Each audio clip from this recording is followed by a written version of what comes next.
കാരണം ശ്രീ ജയചന്ദ്രൻ, നമുക്കിപ്പോൾ രണ്ട് ദേവസ്വം ബോർഡ് പ്രസിഡന്റുമാരാണ്, രണ്ടര മൂന്ന്. ശ്രീ വാസുവും ദേവസ്വം ബോർഡ് പ്രസിഡന്റ് ആയിരുന്നല്ലോ. വ്യത്യസ്തങ്ങളായ അഭിപ്രായങ്ങളാണ് ഇവർക്ക് ഉള്ളത്. കാരണം 2024 ശേഷം എല്ലാം നീറ്റ് ആൻഡ് ക്ലീൻ ആണ് എന്ന് PS പ്രശാന്ത് എന്ന പുതിയ ദേവസ്വം ബോർഡ് പ്രസിഡന്റ് പറഞ്ഞു വെക്കുന്നു. അതിന് മുൻപ് ഉള്ള അവതാരങ്ങൾ ഇങ്ങനെ കയറി ഭരിക്കുകയായിരുന്നു ദേവസ്വം ബോർഡിനെ എന്നാണ് അദ്ദേഹം വ്യക്തമാക്കുന്നത്. അതായത് മന്ത്രിയും മുഖ്യമന്ത്രിയും ഒക്കെ തുടർച്ചയായി ദേവസ്വം ബോർഡിനെ ന്യായീകരിക്കുമ്പോഴും പ്രസിഡന്റുമാർക്കിടയിൽ പോലും പല ആശയക്കുഴപ്പങ്ങളും അവ്യക്തതകളും പരസ്പരം പോരുമൊക്കെ ഉണ്ട്. ഇത് വല്ലാത്തൊരവസ്ഥയാണ്. ദേവസ്വം ബോർഡിനെ പോലൊരു ഭരണസ്ഥാപനത്തെ ഇത്തരത്തിൽ കൈകാര്യം ചെയ്യുന്നവരാണ് ഇങ്ങനെ കൊണ്ടു നടന്നത് എന്നുള്ളത്. തീർച്ചയായിട്ടും അതെ. ശബരിമലയെ പോലെയുള്ള ആഗോള പ്രശസ്തമായ ഒരു ആരാധനാലയത്തിന്റെ പ്രശ്നങ്ങളുമായി ബന്ധപ്പെട്ടുണ്ടാകുന്ന ഈ വിവാദങ്ങൾ നമുക്ക് വല്ലാതെ വേദന ഉണ്ടാക്കുന്ന സംഗതിയാണ്. അസ്വസ്ഥതയല്ല, ശരിക്കും വേദന ഉണ്ടാക്കുന്നതാണ് രഞ്ജിത്തെ. ഒരു സംശയമില്ലാതെ തന്നെ അത് തുറന്നു പറയുന്നത് എനിക്ക് മടിയൊന്നും. ഇതിൻ്റെ അകത്ത് ഇപ്പോഴത്തെ board president Shri PS Prashanth ആണോ, മുൻ പ്രസിഡന്റ് ശ്രീ N വാസു ആണോ, അതിനു മുൻപുണ്ടായിരുന്ന പത്മകുമാർ ആണോ, ഇത് ആരാരൊക്കെയാണ് താങ്കൾ മിടുക്കന്മാരാണെന്നോ തങ്ങൾ തെറ്റ് ചെയ്തിട്ടില്ലെന്നോ ന്യായീകരിക്കാനൊന്നും ശ്രമിക്കേണ്ടതില്ല. അതിനൊക്കെ ആയിട്ടാണല്ലോ ഹൈക്കോടതി സ്പെഷ്യൽ ഇൻവെസ്റ്റിഗേഷൻ ടീമിനെ നിയോഗിക്കുകയും 6 ആഴ്ചക്കകം റിപ്പോർട്ട് തരണം, അത് 2 ആഴ്ച വീതം ഇടവിട്ട് സീൽഡ് കവറിൽ റിപ്പോർട്ട് സമർപ്പിക്കണമെന്നും ഉത്തരവ് കൊടുക്കേണ്ടതില്ല എന്നുമൊക്കെ വളരെ വിശദമായി തന്നെ ഉത്തരവ് പുറപ്പെടുവിച്ചിട്ടുള്ളത്. അതിന്റെ അടിസ്ഥാനത്തിലാണ് കാര്യങ്ങൾ ഇനി മുമ്പോട്ട് നീങ്ങുക. അതുകൊണ്ട് തന്നെ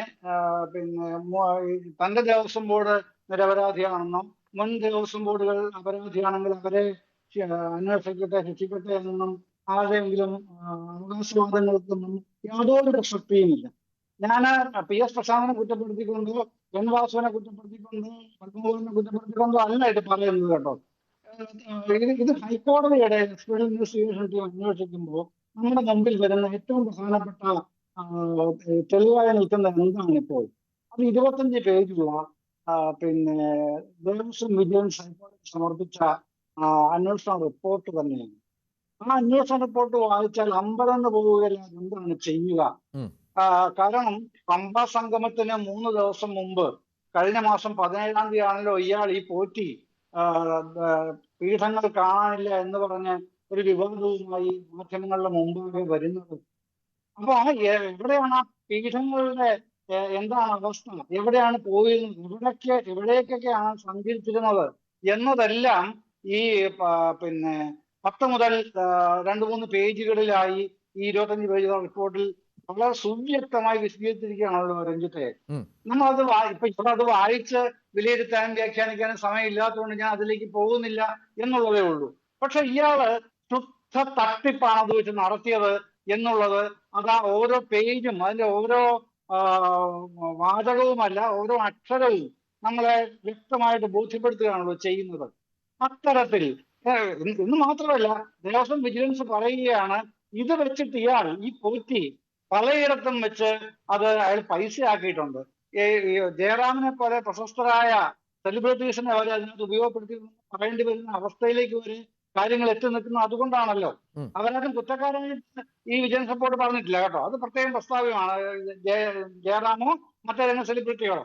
പക്ഷെ ഇയാൾ ബോധപൂർവ്വം ചെയ്തിട്ടുണ്ട്, അയാൾക്ക് അതിന് അനുചരന്മാരും ഉണ്ടായിരുന്നു.